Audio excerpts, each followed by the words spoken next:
Everyone talks about the ending of The Sixth Sense. But what if I told you the movie told you the truth in the very first minute? You were looking for ghosts, but you missed the most terrifying detail hidden in plain sight. Let's talk about why the color red was a warning, and why you didn't see it. The film begins with the psychiatrist Malcolm celebrating with his wife Anna after receiving a certificate of appreciation for his efforts in child psychiatry. They drink an aged wine from the cellar, then go to sleep. Suddenly, Anna notices someone breaking into the house, and a strange man in his 20s appears in the bathroom. The patient, Vincent, screams at Malcolm, accusing him of breaking his promise, saying he is tired of loneliness and fear. Malcolm tries to recall him among his former patients. Vincent shouts, "You told me I would be fine after my parents' divorce, but look at me." Malcolm tries to calm him down, but Vincent pulls out a gun, shoots Malcolm, and then kills himself. After the incident in the fall, Malcolm is studying the case of a child named Cole, 9 years old, from divorced parents, an isolated child. One day, Malcolm follows Cole to the church, where he notices Cole running as if something is chasing him. Malcolm introduces himself to Cole and apologizes for missing a previous appointment. Malcolm asks Cole about his glasses without lenses, and Cole replies that they belonged to his father. Malcolm notices that Cole plays with small dolls and speaks to them in Latin. Cole leaves, taking a small statue from the church. At night, Malcolm translates the Latin phrase Cole said to the dolls and discovers it is a prayer of supplication to the Lord. The next morning, Cole's mother, Lynn, notices that his tie is dirty and replaces it with another. She is surprised to find all the kitchen drawers open, something that would take a long time to do. Cole says goodbye to his mother, but asks a friend at school to pretend to be him so she won't worry. At home, Malcolm meets Cole and his mother. Malcolm plays a mind-reading game with Cole. Cole steps forward if Malcolm guesses correctly. Malcolm guesses that Cole thinks the doctor won't help him, like previous doctors, that he is afraid his mother has discovered his secrets, and that he has secrets he doesn't want to reveal. Cole reaches his room and tells Malcolm, "You're nice, but you can't help me." Malcolm notices that Cole's behavior resembles Vincent's. Both have scratches on their skin, but his wife, Anna, shows no interest. On the way to school, Cole tells Malcolm that he doesn't tell his mother his secrets so she won't think he's weird. Malcolm reassures him, but Cole doesn't reply. Lynn discovers a photo of her son with a white apparition beside him and finds writings full of hatred that Cole wrote.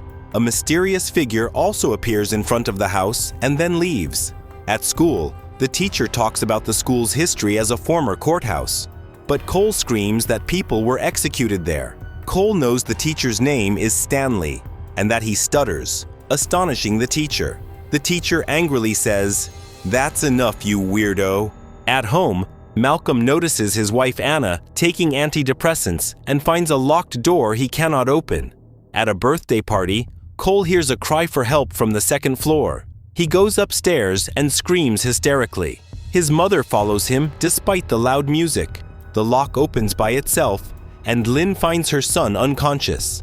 At the clinic, the doctor finds wounds on Cole's skin, raising suspicions of abuse.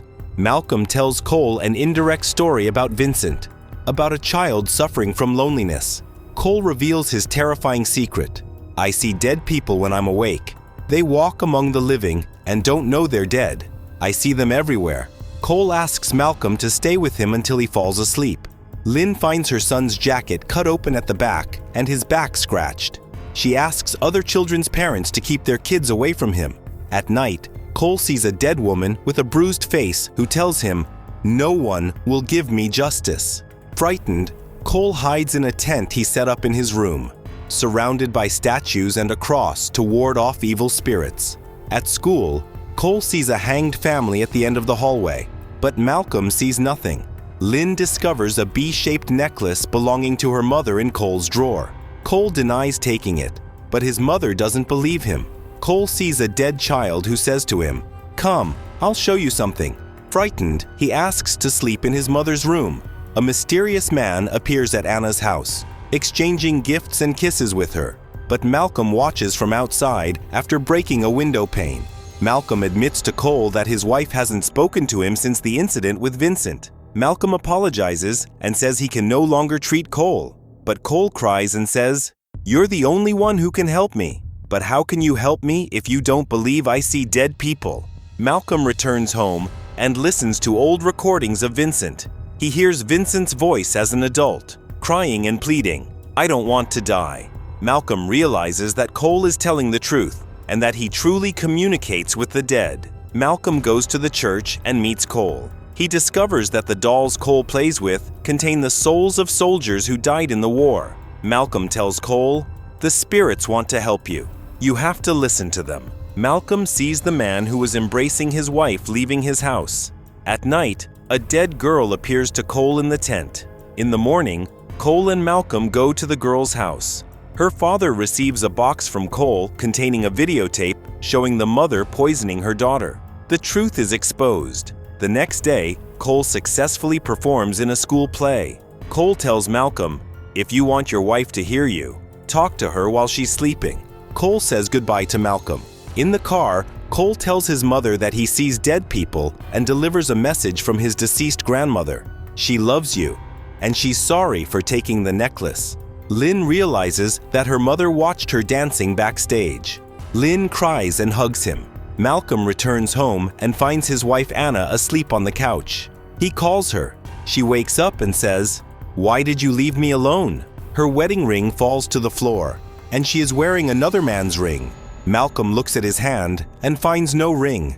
Malcolm realizes the truth. He is dead. He remembers the day Vincent shot him and sees the blood on the back of his shirt. The reason his spirit remained was to help Cole, to make up for his failure with Vincent. Anna says in her sleep, "Good night, Malcolm." Finally, Malcolm's soul rests in peace.